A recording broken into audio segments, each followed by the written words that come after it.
మీరు ధ్యానం చేస్తున్నప్పుడు మీకేదన్నా ఈ విశ్వము కానీ విశ్వంలో ఉన్న శక్తి కానీ ఏమన్నా మీకు అనుభవంలోకి వచ్చిందా? ఎలా ఇన్ని సంవత్సరాలు మీరు ధ్యానం చేసి ఎంతోమంది గురువుల దగ్గర అనుభవం పొందారు కాబట్టి ఆ దైవతత్వాన్ని మీరు అనుభవించారా? అది చెప్పేది కాదా, చూసేదా, రూపం ఉందా, ఎలా ఉంది గురుగారు? మీరు ఏమైనా అనుభవం పొందారా దీన్ని?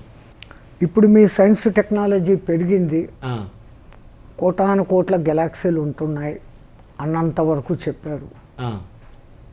కోట్ల కోట్ల కాంతి సంవత్సరాల దూరాని వరకు కూడా టెలిస్కోపులు పెట్టి చూస్తే అక్కడ పల్సర్లు, కల్సర్లు, శ్వాసర్లు, ప్లేట్లు, కప్పులు అని ఏంటేంటో ఉన్నాయని అంటున్నారు.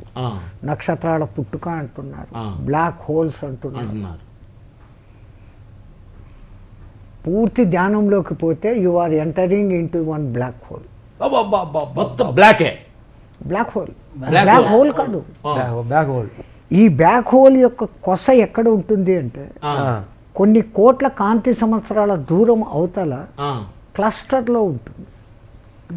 ఇక్కడ పోయిన ఒక నక్షత్రము లోపలికి పోయినాక దాన్ని మళ్ళా రీమాడిఫికేషన్ కొన్ని వేల సంవత్సరాలు జరిగి దాని తోక ద్వారా ఆ క్లస్టర్లో పోయి మళ్ళీ ఒక తారగా మళ్ళీ బయటకు వస్తాను.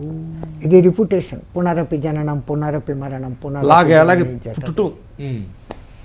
ఈ ధ్యానం లోపలికి డీప్గా పోతే just like you entered into, అక్కడ పోతే కాంతి కూడా బయటికి రాదు, అది అన్నిటినీ లోపలికి తీసేసుకుంటుంది అని ఏందేందో చెప్తుంటారు.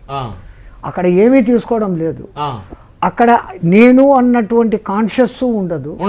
నా చుట్టూ ఇంకోటి ఉంది, ఏందో గ్రహాలు, లోకాలు కనపడతాండాయి. అవి కనపడుతున్నాయి అంటున్నంతసేపు నాకు కనపడుతున్నాయి మాట ఉందిగా, నాకు ఉందిగా. నాకు you just become a black hole. Black hole అనే ఎగ్జాంపుల్ చెప్పడం కూడా కరెక్ట్ కాదేమో, ఎందుకంటే నేను బ్లాక్ హోలు అనే రెండు ఉండాలి అక్కడ.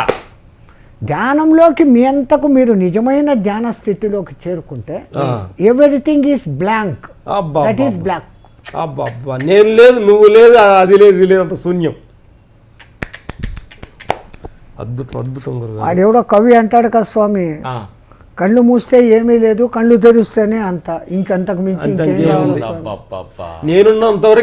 ధ్యానంలో నువ్వు నిజమైన ఈ కళ్ళు కాక నీ అంతర్నేత్రాన్ని కూడా మూసేస్తావు. అంతర్నేత్రంతో నువ్వు వీక్షిస్తావు, సూక్ష్మ శరీరంతో ఎక్కడెక్కడో లోకాలకు పోతావు.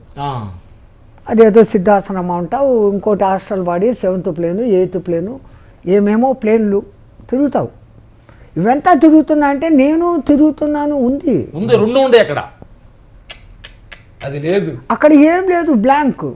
ఇప్పుడు మేము నా గురించి ధ్యానంలో వచ్చిన అనుభవం చెబుతున్నా. భగవంతుడు ఊహాలు భగవంతుడు వచ్చింది కాబట్టి ఇప్పుడు నేను ఊర్లో ఎగసాయం పని చేస్తున్నా, పొలం పని చేస్తున్నప్పుడు నా పేరు ఎగసాయం చేసే ఒక రామలక్ష్మణుడు. నేను అదే చెన్నై వెళ్ళా, ఫైటర్ కార్డు తీసుకుని అక్కడ ఫైటర్ రామలక్ష్మణ్ పిలిచారు. నేను హైదరాబాద్ వచ్చా, ఇక్కడ ఫైట్ పాస్ రామలక్ష్మణ్ అని పిలుస్తున్నారు. ఆధ్యాత్మిక రాముడు అని కూడా పిలుస్తారు. తర్వాత ఇప్పుడు ధ్యానం కలిసి ఉంటే జ్ఞానం చేస్తున్నా కాబట్టి ఆధ్యాత్మిక రామలక్ష్మణ్ పిలుస్తున్నారు. ఒక నాకే ఇన్ని పేర్లు పదాలుగా మారింది కాబట్టి భగవంతుడికి ఇన్ని రూపాయలు ఎందుకు ఉండకూడదు? ఒక తండ్రికి మీరు కొడుకు, మీ కొడుకు మీరు తండ్రి, మీ మనవడికి మీరు తాత, మీ కూతురి పెళ్లి చేస్తే అల్లుడికి నువ్వు మామవి. ఇన్ని రకాలుగా నాకు వచ్చిన అనుభవం గురుగారు. ఎక్కడుంటే కృష్ణ, ఐపుస్వామి, అక్కడుంటే బౌద్ధిజంలోకి పోతే బుద్ధుడు, జినుడు, జైనుడు. మరి ఇన్ని రకాల పేర్లు ఎందుకు ఉండకూడదు? వాళ్ళు పిలుచుకోవడం తప్పేమిటి? దాని గురించి మనం కొట్టుకోవాల్సిన అవసరం ఏంటి? నాకు సింపుల్, ఒక్క దేవుడికి అన్నిటికీ పేర్లు మానగానే ఉండదు నేనేగా. రామలక్ష్మణే నేనే ఉన్నారు, నా కళ్ళే ఉండే, నా చేతిలో ఉన్నాయి. కానీ నేను ప్రదేశాలు మారినప్పుడు నా పేర్లు మారినాయి. ఆఫీసులో పోయినప్పుడు మీరు ఒక ఆఫీసరు, ఇంటికి వస్తే ఒక భార్యకు భర్తవే, క్యారెక్టర్ ఒకటే మీరే. ఇన్ని సత్యాలనే మన క్లారిటీగా కళ్ళగట్టడు కనిపిస్తున్నప్పుడు ఈ సత్యాలు కూడా బాల్యము నుంచి ఒక ఏజ్కు వచ్చేంత వరకు వేరియేషన్స్ గా కనపడుతూ వస్తున్నాయి. ఉన్నది ఒకటే. నువ్వు బాలుడుగా ఉన్నప్పుడు లోపల అదే ఉంది, ఈ ఏజ్కి వచ్చినప్పుడు ఉంది, ఇంకా ముసలోడు అయిపోయినాక ఉంది, ఈ కట్టెను వదిలేసినాక ఉండాది. ఈ లోపల ఇన్ని పేర్లను ఇక్కడ సంపాదించుకుంటాను.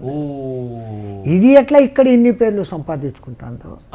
మనకు ఒక్కడికే ఇన్ని ఉంటే ఉంటే భగవంతుడికి ఎన్ని ఉండాలి? ఇన్ని కోట్ల చరాచర సృష్టిని పుట్టించినాడు అంటే భగవంతుడికి వాడు ఇన్ని రూపాలు ధరించినాడు అంటే ఆ, ప్రతి పేరు వాడిదే. వాడిదే. అందుకే సహస్రనామము అంటే 1000 పేర్లు కాదు, ఆ, సహస్ర శీర్ష పురుష సహస్రాక్ష సహస్రపాత అంటాను. ఆ, అక్కడ కేవలం 1000 అని కాదు, ఆ.